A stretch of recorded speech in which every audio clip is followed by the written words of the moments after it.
Catherine, tu nous parles de réussir son couple. Tout un défi. Wow. Mesdames, vous serez pas surprises d'apprendre que les internets regorgent d'articles qui vous conseillent sur le défi d'une vie, réussir son couple. C'est la même chose dans les librairies, où on peut trouver des dizaines de livres sur le sujet, juste entre les ouvrages sur le complot reptilien et ceux sur les 7 niveaux de conscience. C'est vrai, c'est des livres mauve ou bleu. En général, les libraires vont vous le dire. Ces judicieux conseils peuvent être rangés dans 2 catégories bien distinctes. D'un côté, il y a l'univers des coachs en séduction d'Yvon Dallaire et de John Gray.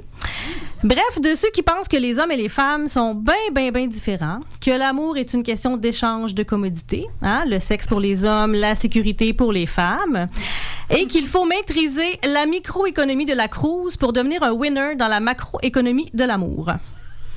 Quelques citations de mes lectures édifiantes. L'effet Michel-Ange, sculptez votre partenaire. Un autre conseil, ne la voyez pas trop souvent. Créer un effet de manque. De l'autre côté, il y a les psychologues certifiés, des gens bien sérieux qui s'adressent à du monde plate et qui vont vous charger 25$ pour un livre rempli de lieux communs. Faites-vous confiance. Conservez un jardin secret. Travaillez sur vous-même. Prenez du temps pour vous, Annie-Pierre. Un beau gros consensus émerge de toute la psychopop amoureuse que j'ai lu pour vous, les filles. Il existerait quelque chose comme les 4 piliers du couple. Et attention, vous allez tomber en bas de votre chaise. Communication, tendresse, sexualité et projet commun. Hey. Nous voilà outillés. Bon, ici, les esprits mesquins vont remarquer que c'est un peu comme annoncer que de la farine puis des œufs, ça donne du gâteau. On peut aussi faire des crêpes ou des spaghettis avec ça, puis ça goûte pas pareil pantoute. Prenons le combo communication et projet commun. Ça définit très bien nos relations avec nos collègues de travail ou de militance, par exemple. Dans le meilleur des cas, Marie-Ève, là, je te vois rire. Communication et tendresse, c'est évidemment la base de bonnes relations avec la famille, avec les amis. Mais même mis tout ensemble, ces 4 caractéristiques ou ingrédients du couple peuvent définir toutes sortes de relations en dehors de ce qu'on conçoit habituellement, socialement, comme le couple. Parce qu'un couple, c'est pas rien que de l'amour, Il y a un angle mort dans tous ces discours sur le couple, une chose dont on parle jamais. Être en couple, c'est jouer un rôle social. Dans un couple, on est toujours en représentation face au monde extérieur et toujours un petit peu tenu responsable du comportement de l'autre. J'en sais quelque chose, mon chum fait de la politique. Le couple vient aussi avec des obligations. Je parle pas ici, évidemment, de celles qui nous lient face aux personnes qui nous sont chères puis qui nous amènent à nous entraider, à aimer passer du temps ensemble. Non, moi, je parle des obligations extérieures au couple. Participer à diverses activités dans la famille élargie, agir comme un modèle. On peut-tu parler de notre passion collective pour les couples célèbres? Se comporter d'une certaine manière en public, un peu d'affection, pas trop, juste assez pour montrer qu'on est ensemble. Venir en paquet de 2, cohabiter, partager ses amis, ses intérêts, mais surtout ses possessions et sa fiscalité. Il y a d'ailleurs tout un pan du droit qui circonscrit les paramètres juridiques et économiques du couple.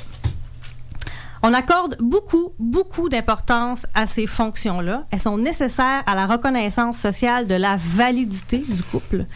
Et on considère aussi que la relation de couple, c'est la plus importante pour un individu, celle qui devrait primer sur toutes les autres. Laissez-moi ici faire une longue digression. J'ai écouté cette semaine le documentaire Clean With Me, After Dark. Est-ce que vous avez entendu parler de ce court-métrage? C'est de la réalisatrice Gabrielle Stemmer. Je vous invite à le rechercher sur les internets. C'est un montage sans narration de différentes images et vidéos prises sur le web.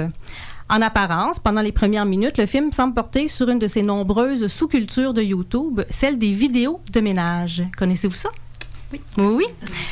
Ce sont des femmes qui astiquent leur maison jusqu'à ce qu'elle brille comme un sous-neuf, avec alternance de moult commentaires sur leurs techniques favorites et des séquences en vitesse accélérée pour les bouts de plate et les passages d'aspirateur parce que ça fait du bruit puis on peut pas parler par-dessus.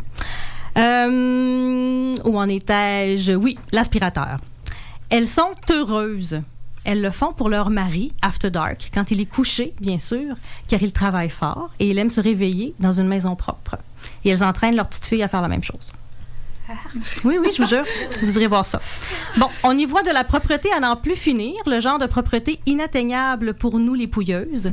Une propreté qui suppose une maison neuve avec des plaintes bien lisses dans le bas des murs, des planchers pas égratignés et des joints de silicone parfaits autour du sink, parce que sinon, t'as beau frotter autant comme autant, ça a toujours l'air un peu sale pareil. Vous comprenez ce que je dis? Oui, merci. Bon. Sauf qu'à un moment donné, dans le documentaire, à peu près après 10 minutes, on quitte YouTube pour Instagram, où on suit une de ces ménagères de l'extrême qui fait aussi partie de communautés de soutien pour les troubles anxieux. Et c'est là que... Oui, c'est toi, Laurence.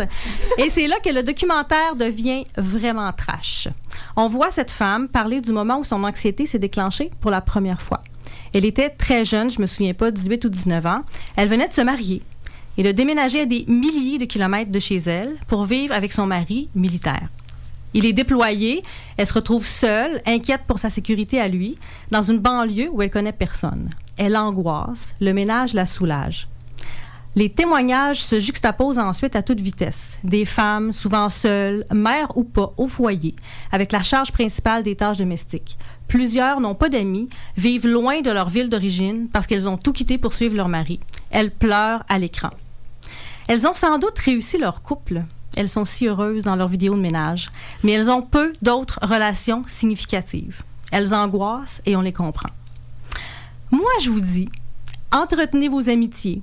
Appelez vos parents, allez faire du camping avec vos frères, tricoter avec vos voisines, allez manifester avec vos enfants ou emprunter ceux des autres. Leurs parents pourront enfin faire l'amour. Jouez dans une fanfare, souriez au commis de bibliothèque. Trouvez-vous un partenaire de danse? Rejoignez un club de bridge ou de dumpster diving. Que sais-je? La vie est trop courte pour n'être qu'un couple. Avec tous mes respects à l'amour. Bisous. Oh, merci Catherine. On salue ton politicien de mari. Et on te remercie pour tous tes sacrifices de lecture psychopop. Est-ce que tu peux nous rappeler Est-ce que tu peux nous rappeler le titre du documentaire dont tu nous parlais? Clean with me after dark. Merci. Oui. On va le trouver. On va le trouver. On va vous le partager sur la page Facebook.